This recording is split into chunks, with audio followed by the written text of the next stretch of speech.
Hello there. Hello there, partner.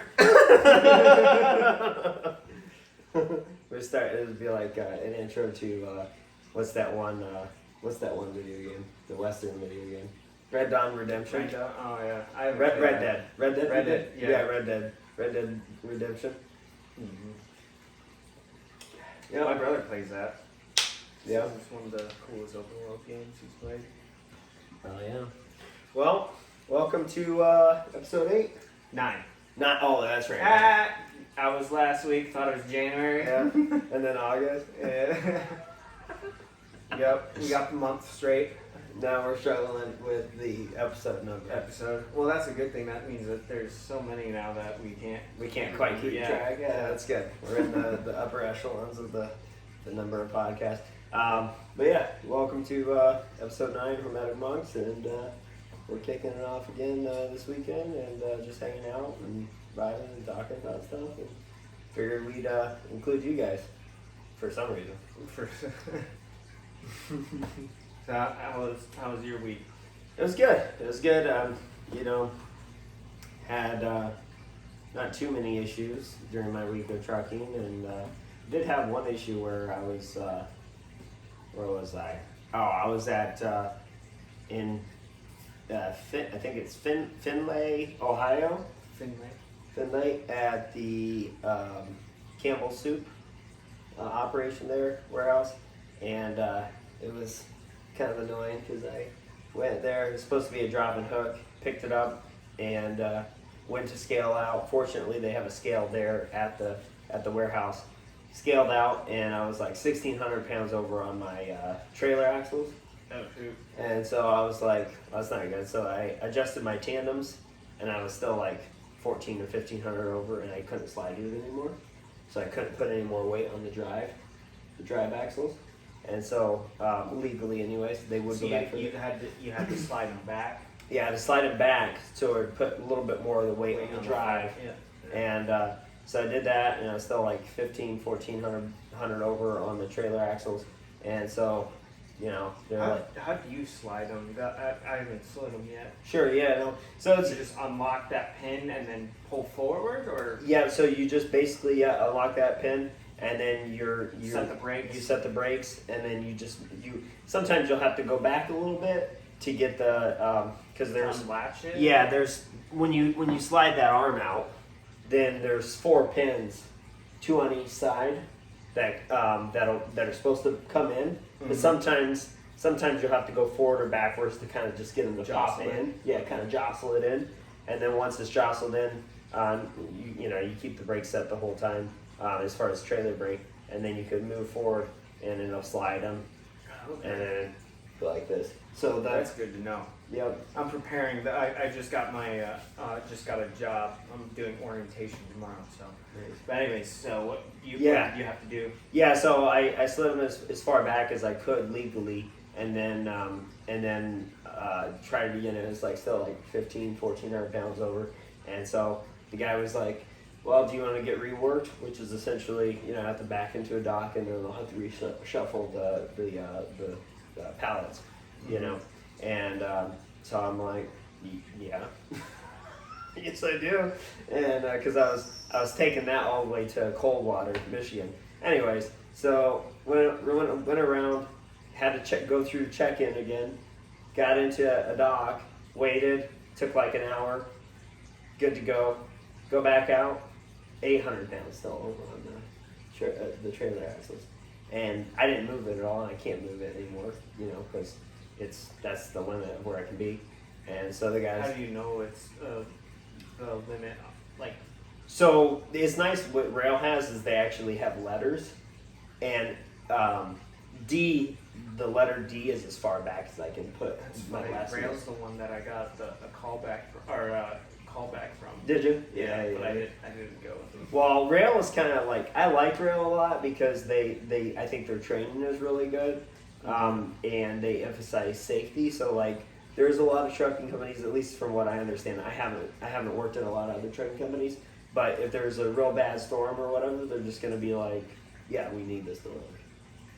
Mm-hmm. And they're going to kind of put a lot of pressure on you. Whereas rail, they're one of their main tenets is safety. And I know a lot of trucking companies say that, but I actually believe them because they just say, hey, if you feel like you need to shut down, if you feel nervous on the road, you gotta I shut down. think this company will be similar. I think a lot a lot of the companies that are wanting that are hiring inexperienced drivers or just fresh out of school. I think they should be, because putting new truck drivers in like hazardous conditions is just asking for. Well, putting any truck driver in hazardous conditions is not good. No, yes, yes.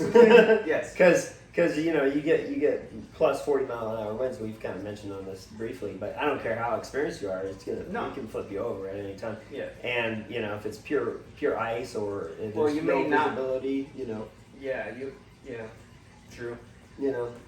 So that's kind of one of the things I like about rail. And then the other thing is just and I mentioned this actually before I mentioned the not forced dispatch, but their training is really good. So like I feel like they really take the time with training, which is How long was your training? So my training was. So it's going to be different with everybody, but I think the minimum they do is about 3 weeks. But in totality, 3 weeks with your trainer and then a week in orientation. But obviously, if you're having issues, they're going to go longer. Like the trainer has to basically give his okay to the fleet manager, basically saying, hey, I checked out this guy, he's actually good, and then they'll let you proceed. They're not going to put someone that they feel like is nervous, out on the road. So yeah. But Alright, the cat was trying to go after my coffee. no, it's okay. DD does not need coffee, or maybe he does. He's kind of fat. I don't think you guys saw DD, but it's a fat cat. But yeah, so yeah, rail's good for that, and then but this is the negative part about rail is they make you sign a contract. Yeah. So that was kind of like the bad thing about them. How long is the contract for you? So it's not really a time thing. It's a miles thing. So I had to get 40,000 miles before basically to fulfill my agreement with them. We got cats playing around over here. Okay. Yeah. Oh, ADHD kicking in. Yeah. Cat. So, what was I thinking? So what was your first week of orientation like? I'm like asking questions because I'm like literally going through what he's going through, or already has gone through already. So yeah. No, so our orientation was really pretty chill. They basically just brought you to like a classroom situation, and they would go over things like maps. They'd go over things, what the policies and procedures of the company, what they expect out of you. They show you a lot of videos of horrific accidents, and they try to put the fear of God in you, as they should. And then they'll take you out and do just kind of backing maneuvers and that kind of stuff towards the end of the week. And then take you on a road test. So yeah, I screwed up on my, not screwed up. You screw up if you hit something. No, my setup for backing up to a dock, it's been over a month since I was practicing. I was getting it like perfect, everything like nailing every single back, the 90 and the offsets and all that. But for some reason, I having all that month of time, I just forgot some maneuvers. It's just the muscle memory. Yeah. Kind of probably went away a little bit. So it took me 3 or 4 tries, because I'm you don't want to hit anything. So I'm it doesn't matter, safety first. Yep. So yeah. Oh, I have a fun little story.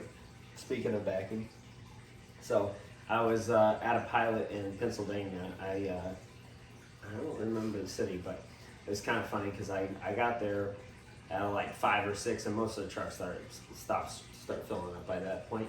Anyway, I was lucky enough to snag a parking spot, and there was me, and then there was another truck, and then there's another opening space. And it was like the last opening space, and I had already gotten parked, and I did my post trip, went off duty, and I'm just like sitting in the driver's seat, about ready to go back to the sleeper just to chill for a little bit, and I think it was a Swift,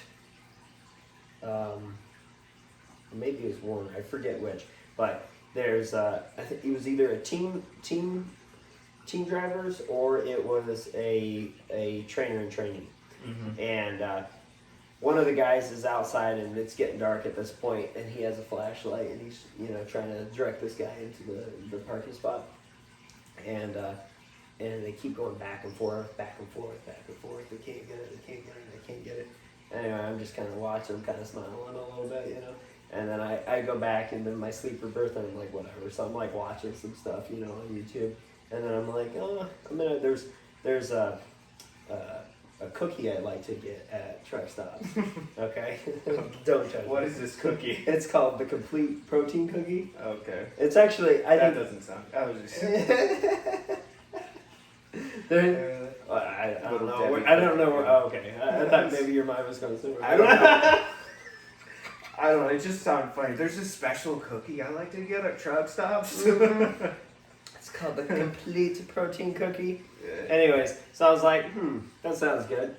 I think I'm gonna go get that. So I get up to go, and I'm in the front of my cab again. I'm getting my credit card, and I look at it, and they're still at it. This is like 30 minutes later, and they're still at it. Trying to get in the spot. And there's other truckers, and they're pissed off because they're trying to get around them, and they also are eyeballing the spot. Like, dude, if you can't get it, let me get it. And I'm like kind of chuckling, and I get my cookie, I come back, I'm eating.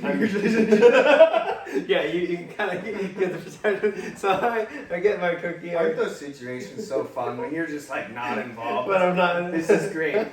This is very entertaining. Well, it is like, I kind of like laughing at them, but I'm also, yes, thankful that I'm not them, but also understanding a little bit of sympathy, because like, early on, I did have trouble a little bit, the first, especially the first couple weeks. And so, but anyway, so I get back to my cabin, I'm eating my cookie, and I'm just watching them, and I'm kind of like chuckling and laughing, watching them. And, other truckers are honking and stuff like that, and I'm like just shaking my head. Anyway, I go back to my sleeper bunk, and watching some videos, and then I wanted to get some water, and I had some water up in the cab, so I get up in the front seat again, and sorry, I heard this is probably another 30-40 minutes later, I heard like yelling and like some cussing and stuff, and I'm like, that's interesting, and I was like, I'm gonna get some water, and I'm gonna make sure my doors are locked, because who knows. And so I go up there. Well, there's the opening spot, right? And then there's this trucker, and then me, and then there's this trucker on this side. Well, this trucker on this side, he was, when I came in, he was completely parked. He had his blinds up and everything.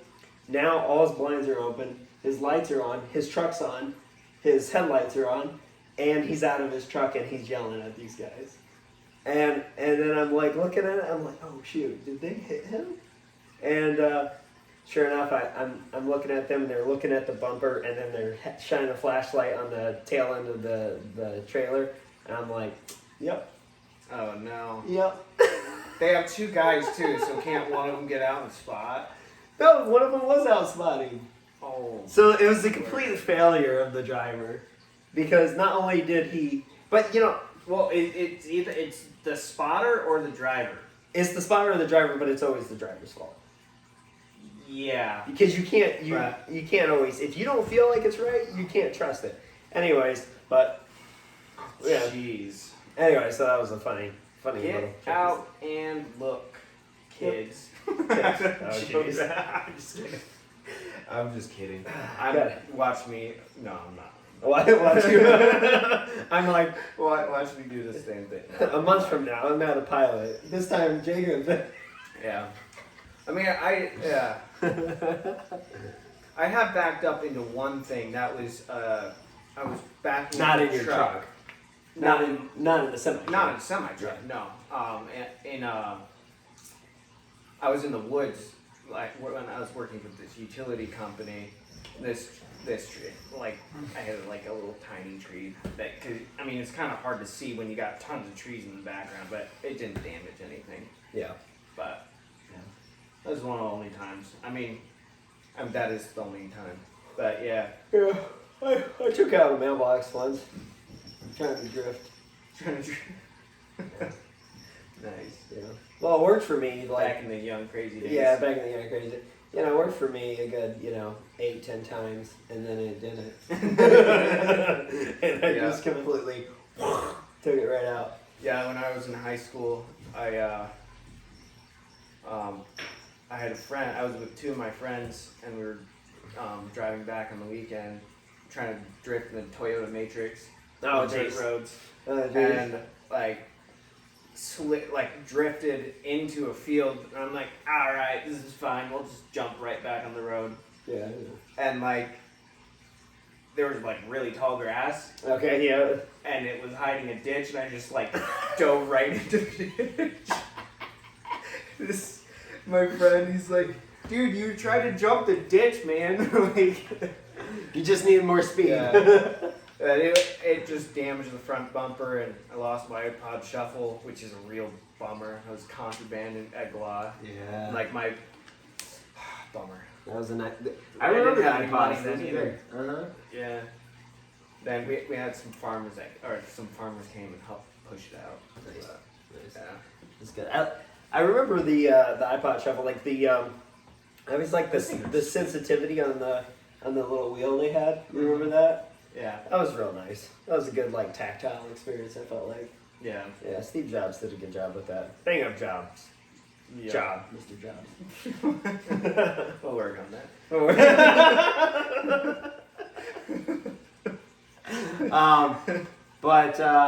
Yeah. Anyways, so how many miles do you drive per week? You'd say, it depends, but just spit some numbers a couple weeks.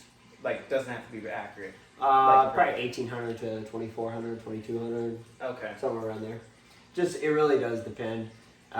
Things and I didn't tell you, but that whole process, kind of we're jumping around a little bit, but going back to the Campbell Soup warehouse, I had to do that 3 times. So the first time it was 1,500, the second time it was 800 over, the third time it was still 220 or 240 over on the trip. I'm like, what in the world, guys? Jeez. What in the world? I mean, I'm not a forklift driver, but I'm sure you can figure it out. How much does each pallet weigh? Where are the pallets sitting? They've got a scale. Right. They've got to weigh the pallets. Right. And so you go, okay, I need 800 more pounds in the nose. Yeah. But anyways, it is what it is. So, but yeah, around 18 to 20. It is kind of hard though, trying to move, when you already have everything loaded, if you have space up in the front. Yeah. Then you got to move all those boxes up, all of them out, and then not all of them, but that's what you do, and then you push it forward. Yeah. But that's your job. Why wouldn't you overestimate a little bit?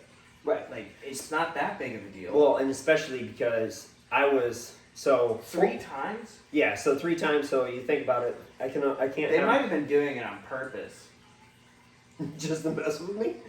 Well, maybe they're this guy is just if he ever comes here again, he's gonna just say F it and just go.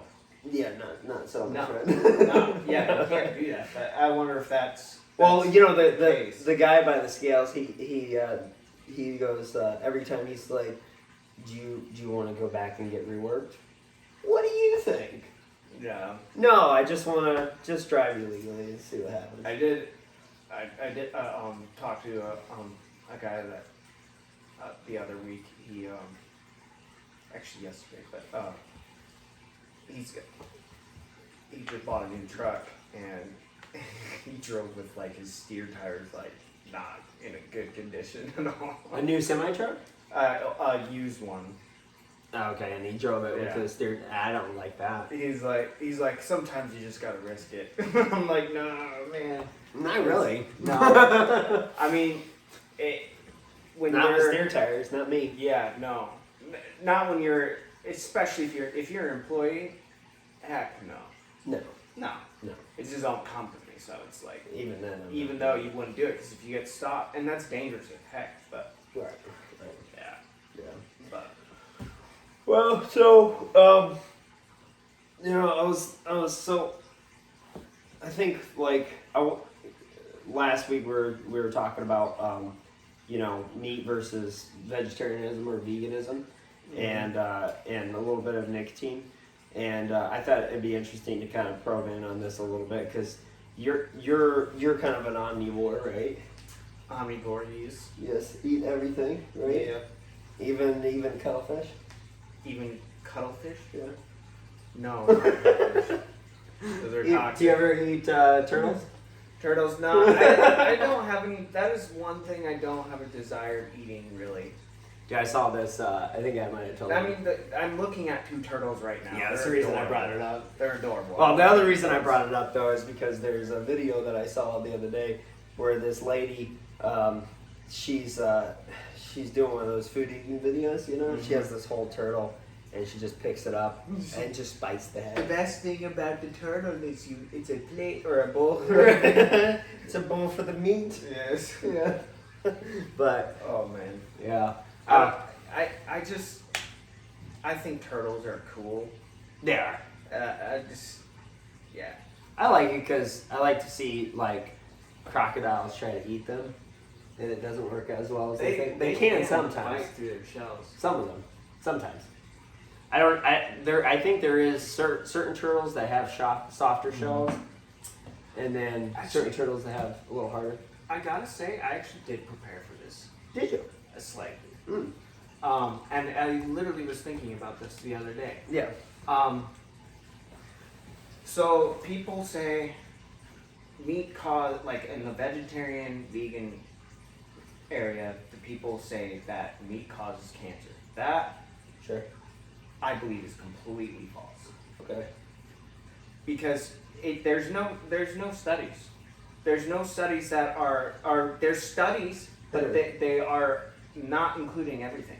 They're very biased studies. So basically, they're and also people have I object. people have been eating meat for a very long time, and Sure. and there's more nutrient dense in organs.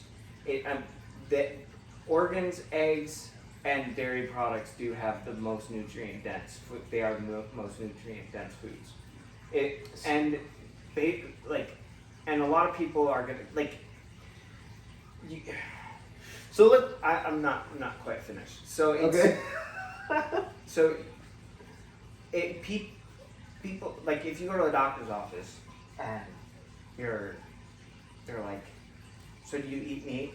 I'm like, yeah, I eat meat. How many times a week do you eat? Do you Sure. eat red meat 6 times a week? Yeah. Yeah, I do. Where are they getting that meat from? Are they getting it from McDonald's? Yes.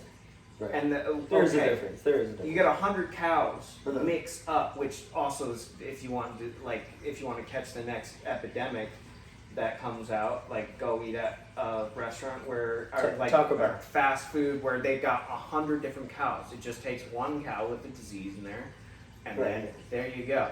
Right. Like Sure. so, but anyways, that is highly processed, horrible for you. Yeah. Like they're pumped full of antibiotics, Yeah. hormones, and all that stuff from what not good. If you're getting I think the best way is harvesting it yourself, Okay. So hunting and hunting and all that. And Yep. people say like just because there's a correlation doesn't mean there's a causation. sure. And Sure. I would agree with that. And people are like the veg like they're like, oh, this person has cancer because they ate meat. Well, they also drink, they also smoke, and they also eat like Little Little Debbie's. yeah, there you go. So No, I do totally agree though. I think that like you have to. I think it's very nuanced, and it's a complicated enough subject to kind of get lost in so many different little rabbit holes. But I want to explain it even more in depth. Like, Okay. not in depth, but like, seed oils are I think this is one of the major things. Processed foods, seed oils. The rise of cancer and all that rises with that. The United States it has the most cancer. From my understanding, I'm pretty sure this is correct. The United States has the most cases. They're of cancer. definitely up there, yeah. And we are the only country that has that. There are foods that we intake that are illegal. So saying that meat is the cause of cancer is completely bogus. I'm just gonna say that is the other things, take into consideration the other things. Yeah. And look at the canine teeth that humans have. That's for eating. That's a biological indicator of eating meat. We also have the molars, so we can eat grass. There's also grass. also I was thinking bears and I said grass. Anyways, but there is some nuance there because there's also been some research that shows that there's animals that don't eat meat that also has the canines because they're prevalent to scare off predators. Mm-hmm. So it's not necessarily if you have those you eat meat, but it's also if you have those it's almost like a evolutionary like pandas just eating bamboo, but they're extremely not do you see how slow those things are? Yeah, but do you they're see how not slow intelligent. sloths are? It doesn't mean they're malnourished. Sloths are. It has to do with it has to do with your What's metabolism. How fast is your metabolism? All that stuff plays into a factor. But going back though to the cancer thing, I do agree that you have to look at not just if they're eating meat, but if how much alcohol they're drinking, how much other drugs are they consuming, how much processed foods they're consuming, if they're consuming seed oils or not. Yeah. That is the thing. But the World Health Organization, whether you agree with it or not, did say that meat eaters have an 18% higher colorectal cancer. Colorectal cancer. Yeah, so colon in the rectum. They have 18% higher incidence. I'd be interested in looking into that study and seeing who the study group was, right. What type of meat they were eating. Right, that matters. They probably were using generic. Because I guarantee they're not using the people that are going and harvesting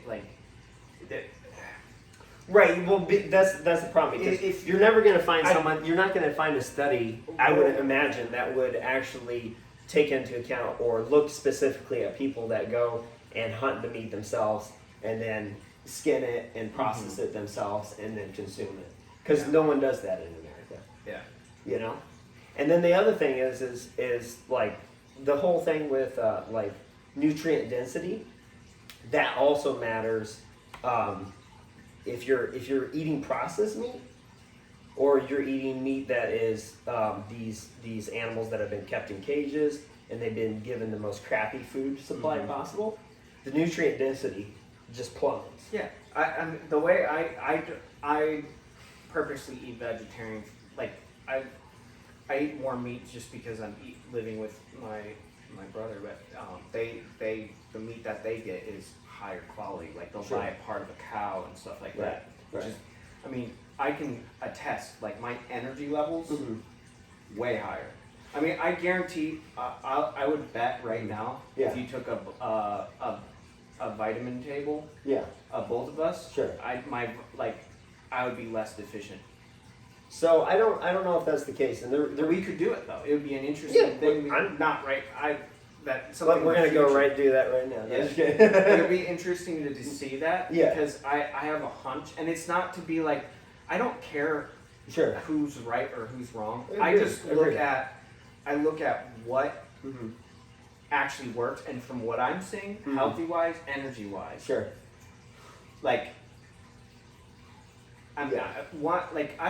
I actually don't like eating a lot of meat personally. So, but yeah. Sorry, I just want to cut in here because there is a difference between, even though you talked about correlation and causation, there's a difference between feeling really good and actually living longer. There's a difference between healing fast, having better recovery, and living longer. Those are two different things. Now you can sit there and say it would make sense to be intuitive that you would have the one and you would also get the other, but like alcohol makes you feel amazing. But it doesn't, or There's- marijuana makes you feel amazing. It doesn't necessarily mean it's increasing your lifespan. Energy-wise. Mm-hmm. Yeah, you might. There's things that make you feel like you have more energy, but your body's in a different state to caffeine. But yeah, Caffeine. but It blocks adenosine, which is what makes you feel tired. it must not work for me. Well, let's have another cup.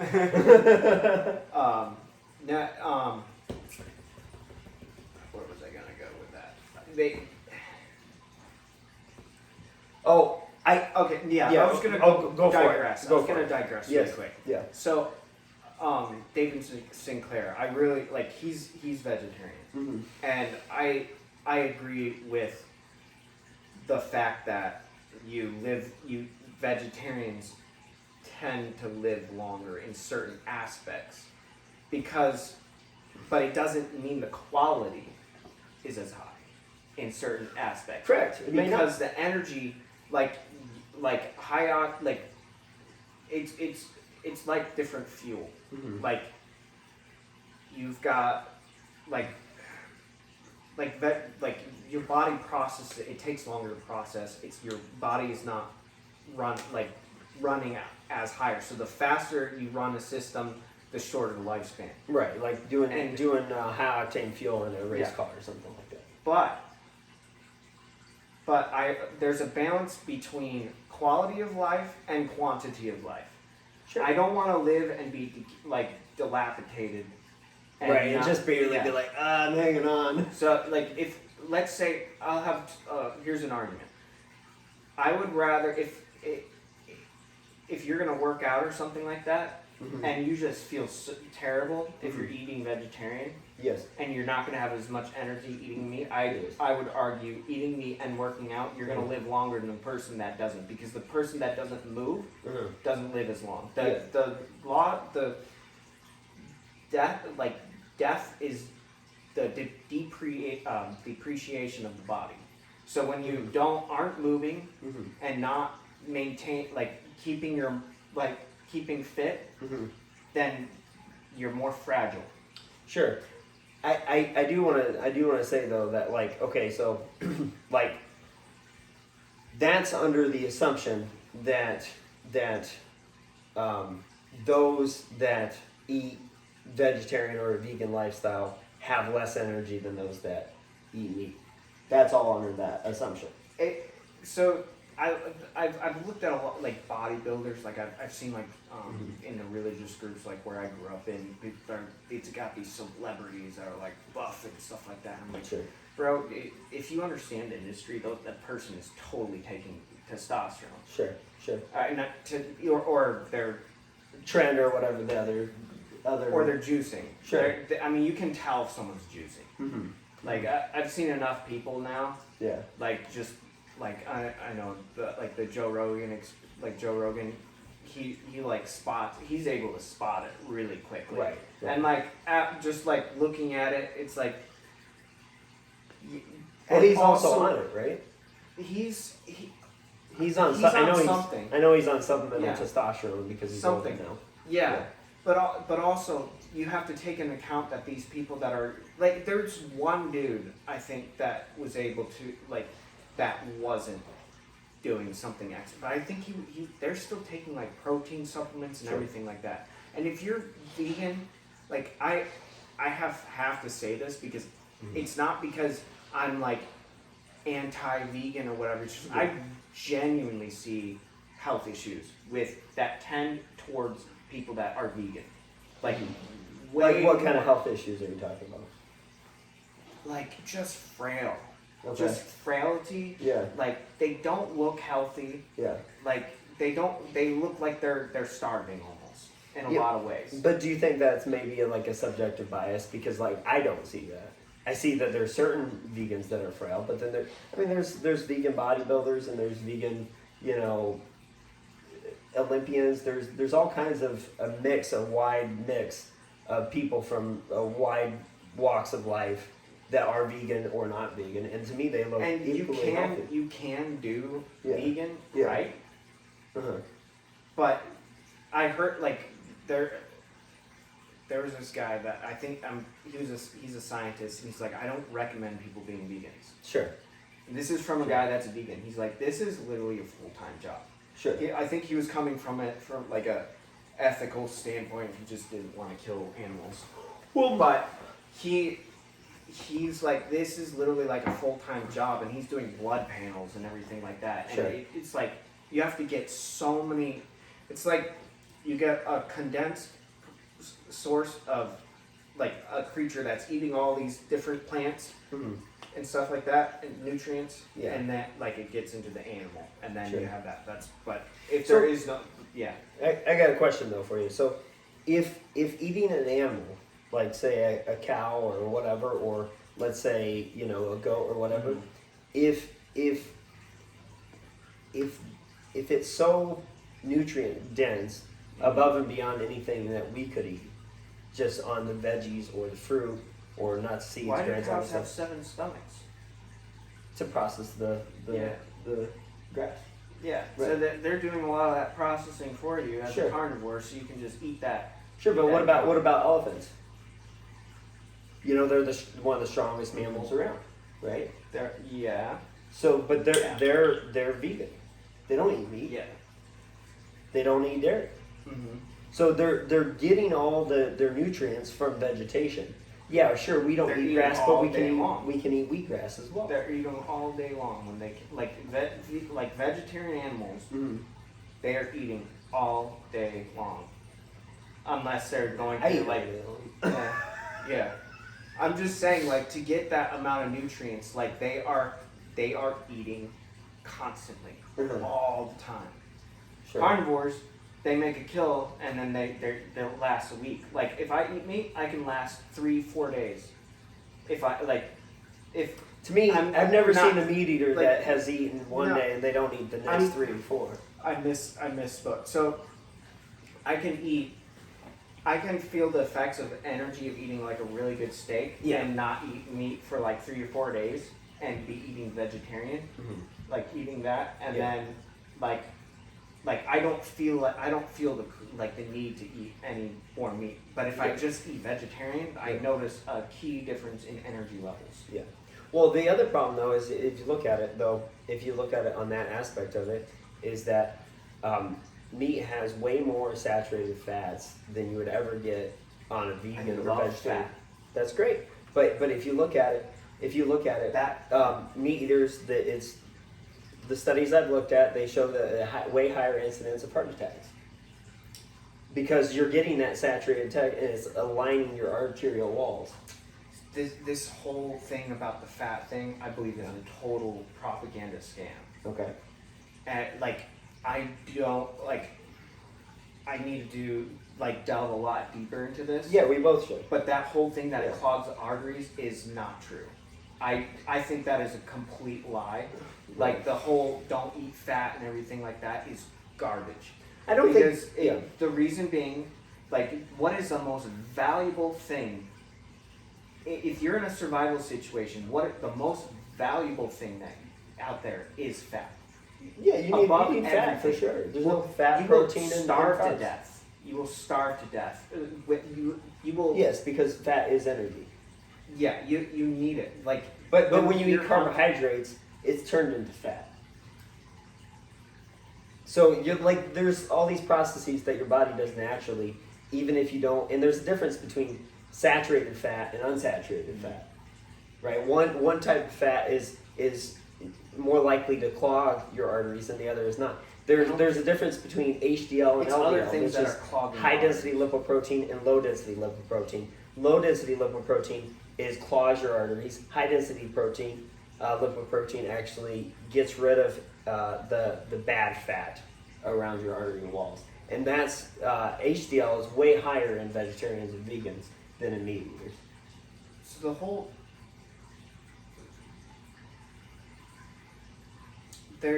what's going through my mind right now is when you think of people that are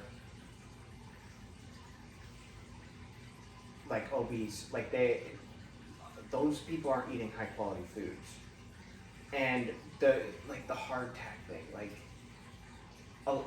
are you exercising? are you like where are you? The people that are having heart attacks, if you, I'd have to do like go into like Yeah, we both did. more, but it's like the whole clogged arteries thing is there's a lot of other things going on. Well, I'll share with you Like the heart disease and all that stuff skyrocket. I think it literally has to do with seed oils. Seed and all oils are that definitely stuff. a bad one. I think that is the main root cause of all of the issues that are like heart like diseases and heart issues and all that, because it is like the process of doing it is not natural. They heat it up and it transitions into like they were using it. The initial use for seed oils was for soap and lubricants for engines. Right. And then they put it. They just didn't want this waste product, so they're like, "Hey, wait, we can start putting this in food." And it's in everything in the United States. It is so bad. There's this thread that's on X now that, like Ty Lopez, he's like, "Man, coming from Europe and the United States, I feel like garbage eating," and because it's everywhere, dude. Once I started to try to cut out canola oil, vegetable oil, like. I literally everything I pick up on obviously not in the fresh section or anything else, but anywhere else in the store, you go pick up a package, canola oil. Even the seed oils, even that stuff that's like marketed toward being healthy, do you know what it's the most seed oils. evil thing I've ever seen is that stupid vegan fake butter that has like 10 different seed oils in it that my family eats. And Margarine? I like you. Yeah. There is some though with like coconut oil that's really good. There's some with like avocado oil that's really good. They don't have those seed oils in there, but they're definitely like the initial one that they put out. I think the initial margarine that they put out was definitely just full of seed oils. Yeah, I do have something with coconut oil that I heard. Yeah. This may not be correct. This is from a podcast, but that is the one thing where I personally don't like coconut oil. You're right. And like it makes me feel sick immediately, almost. Yeah. And I think there's something to that. You listen to your body. Like I feel sick eating other like. Well, you seed could be oil. allergic to it. No, it's not that. It's just when you eat clean to a certain point, and I'm not claiming I eat super clean, but I eat cleaner than most people. Sure. But like coconut oil is very concentrated, and certain things that are very concentrated, it can be not good. I think that the process of coconut oil is different than like avocado oil and olive oil. But why Olive is that? oil Because both of those, all three of know. those are concentrated. I know, but like there's something about coconut oil. I don't like that. It has some ingredient in it that this has been years since I listened to this podcast, but she was like talking about like different stuff and like olive oil and all that. She's like, those are all great. She said she had a problem with coconut oil because like that creamy coconut oil, there's like an ingredient in there that's not good that when in super concentrated amounts.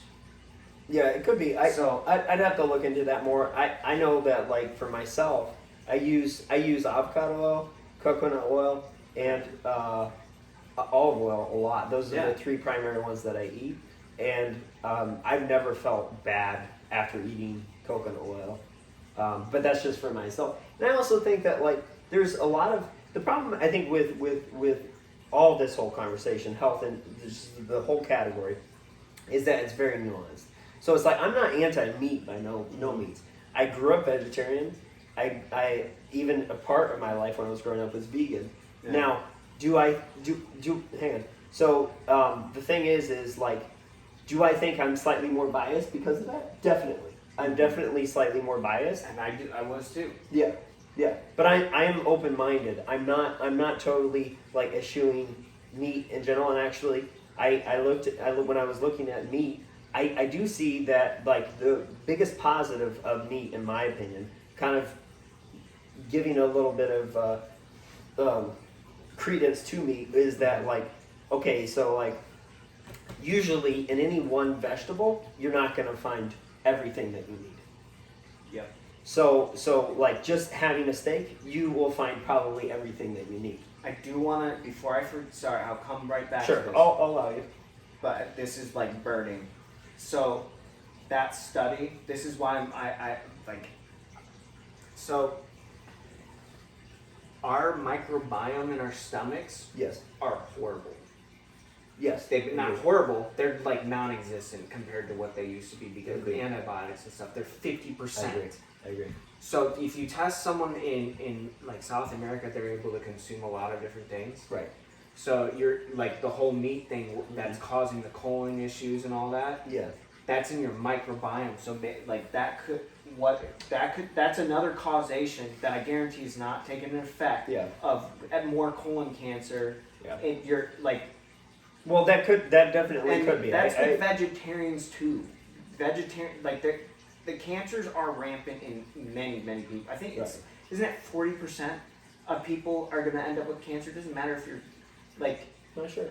Like there's vegetarians that vegans and or like that have eaten healthy their whole lives and then they're having heart issues and all that. But specifically speaking to the colorectal cancer, though, I can see it, and this is an aspect of it that I have known for a long time, which is that like the transit time. So you have a transit time from when you consume something to when it's excreted out of you.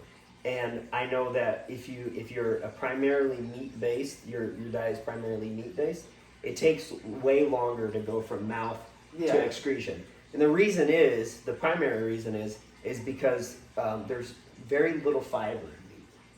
Mm-hmm. There's very little fiber in meat.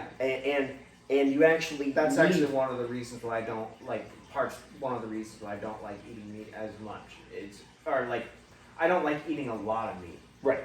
Because of that fact, if you just go on a straight meat diet, I've heard people doing and they're energized, they're like it's like a high almost. Right. They have so much energy in their brain and they're thinking so they're clearly, super clearly. Yeah. But when you use the bathroom, it's an atrocity every it's time. An atrocity. Well, and that is the thing, and so that's one thing where okay, if I was to ever eat meat, and I'm not completely excluding that possibility, but if I was to ever eat meat, I would never leave out veggies or fruits, or nuts or seeds or grains or any of that stuff.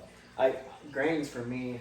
Partially, unless they're I from think Europe or something. Yeah, like that. I think that's because but it's gotta be good though. Yeah, I'm super picky about like preparation stuff. Like that's why I love harvesting your own meat and everything. Yeah, like there's a whole cooking aspect behind it that is super cool. Yeah, that I love cooking. I'd like to do that more. I find it very creative and kind of cathartic, where you can just sit there. It's almost like snowboarding. I love snowboarding because you can just go down the hill and you're just thinking about going down the hill. Yeah. You're not thinking about all the problems that you have. And I feel like that's the way it is with cooking too. When I start cooking, I just kind of focus on cooking, and it's almost like an art because I can combine all these ingredients, and you never know quite what you're gonna get unless you're following a recipe, which I tend to not do. I kind of just tend to make my own recipe as I go. Yeah, I've come to. Well, I used to do that all the time too. I used to seasoning eggs. Yes. I would put every single season on it. It would taste terrible every time. Oh, that's good. Now it's just salt and pepper. That's it. I like salt, pepper, onion, garlic, and that's primarily my go-to. Sometimes I put on powder and garlic cayenne, too, but I don't do it anymore. Yeah, I mean everybody's taste was a little different too. So I did want to jump back to nutrient density in meat, right? I do think it's high. Now we do have to look at the saturated fats, which I think is a negative.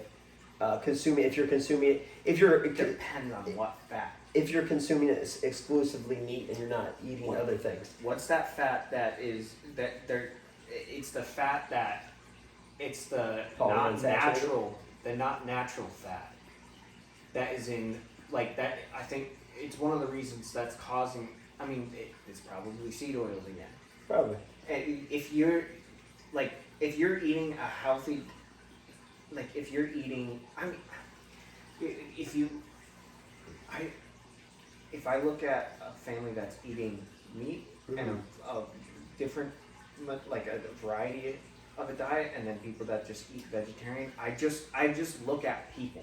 Sure. And without any studies or anything, and I can I can look at someone and I'm like, what's their diet? I can tell that person has a healthier diet, and it's like you just ask these people, what are they eating? Right. And yeah, but that's very anecdotal and it's very subjective from your point of view. well, look at people in their 40s and 50s. Sure. Look at what they're doing, activity-wise. I don't care if you eat meat or if you're vegan. If you're not moving, you're dying. Sure. But if you look at people that are active, vegan, or I would say the person with a balanced diet compared to like, I mean, there's data showing that if you're just eating meat, your body, you're just not going to live as long. But maybe. Well, I did, and I forget. It's unfortunate in my memory sometimes, but there is a pathway that's initiated by meat. I think it's called mTOR or M something pathway, and it literally shortens your telomeres, and it's based off of meat. That's the only thing that basically initiates this pathway. Yeah. Now, I guess they're coming up with supplements that can counter that, but that's something that. Okay, I wanted to go back to where. Sorry, I'm kind of jumping all over the place, but like this. All this whole topic is very nuanced, and it's really hard to do studies on diet. It's just really hard. Is. And because there's so many cofactors that you have to look at. You know, you have to look at alcohol consumption. You have to look at activity level. You have to look at sleep. You have to look at how much meat, what type of meat. You know, you have to look at veggies. What type of veggies? How many veggies? Fruits. What type of fruits? How many fruits? You know. Also, we talked about earlier processed meats versus non-processed meats. Are you eating hot dogs? I guarantee you're not going to live this long. Are you eating just beef Unless you're eating brats? I don't know, dude. Brats are good. Like everything in hot dogs is super carcinogenic. I don't like regular hot dogs. Brats are different. And the World Health Organization labeled meat as carcinogenic. If you, and I can send you that study. But but hang on. So then, if you look at vegetarians or vegans, you also have to look at what veggies are they eating? Where were they grown? What soil were they grown? Were they grown commercially or were they grown organically? Was it produced organically or was it produced in a garden? Mm-hmm. All these things are going to have varying factors. Mm-hmm. And like one thing is like they did an organic versus commercially grown vegetables, and the nutrient density in the organic vegetables was 69% higher. Yeah. So they're like the way that our vegetables are grown is for profit, not for nutrient density. Right. And the larger the amount, the better for the profit margin because you can charge more. And like nutrient density, if you like the way things are grown should be grown for nutrient density. That's the whole thing with genetically modified GMOs. Right. They're genetically modified not to be. They don't care about the nutrient density. No. That's why people are like non-GMO. Well, yeah, that in a sense, yeah, that you should be non-GMO. But there's this video I was watching. They've got like this rice that is like insanely nutrient dense, but it's genetically modified, and it would like solve the malnutrition order in third world countries and stuff like that. Supposedly. Golden rice. Is Golden what it's rice. called. Yeah. So it's like genetically modified isn't necessarily a bad thing. But it is a bad thing because the way that it's being used. Supposedly. My problem with genetically modified things is well, I don't know if it's dangerous or not. I just don't think it's been studied enough, and I don't think we've done enough research on it for enough time to really know one way or another.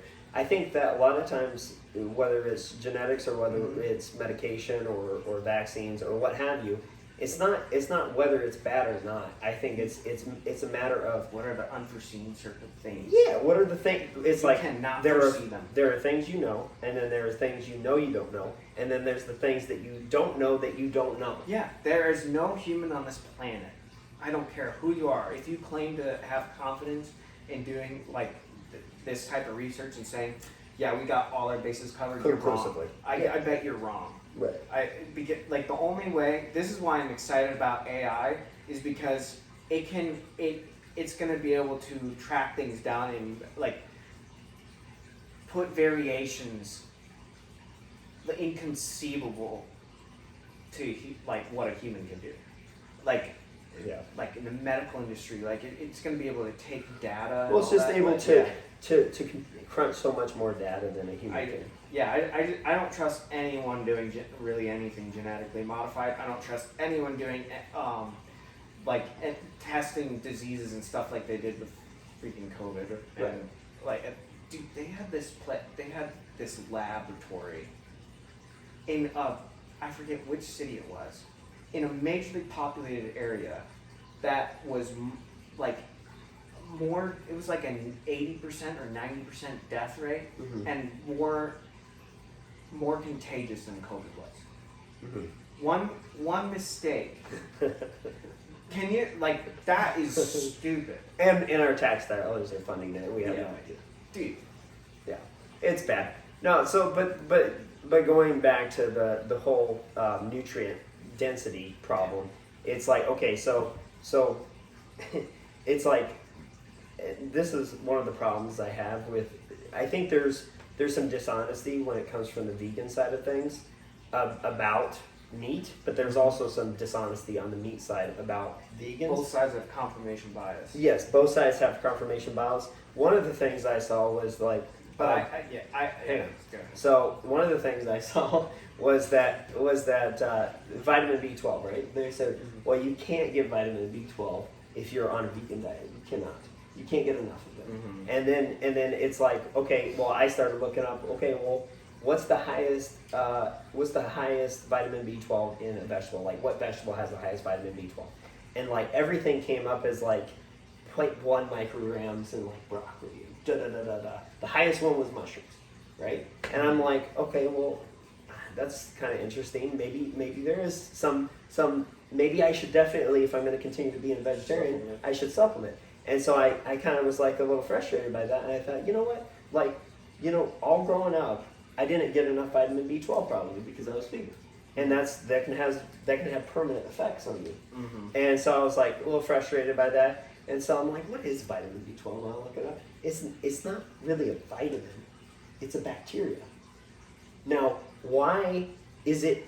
And I'm like, well, why is it in animals and not in vegetables? How did the animals get it? Because they spray the plants, right? No, so the reason is because the bacteria, vitamin B12, is in water that's not been treated. And the animals drink it. It's also on grass, and it's naturally in the ground, and it comes up in the grass. And the animals eat it. Now, why is it in veggies? Everything's treated. No. The reason is because we wash the shit out of our veggies, and then we radiate our veggies. Oh, yeah. To prevent them from going bad. So it's not as much of a problem about being a vegetarian or a vegan and eating veggies. It's more of a problem of the process by which we get our veggies. If you had a garden at home, you would get plenty of vitamin B12 from the veggies that you grew. Plenty. I'm gonna go on a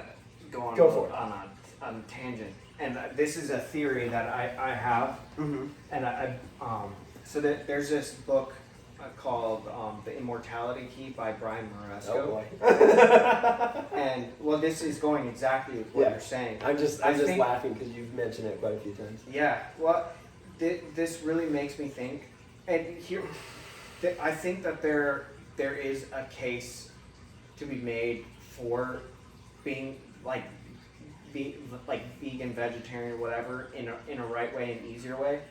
But the way that we can I interrupt you just for 1 second? Sorry guys, I just want to interrupt you 1 second.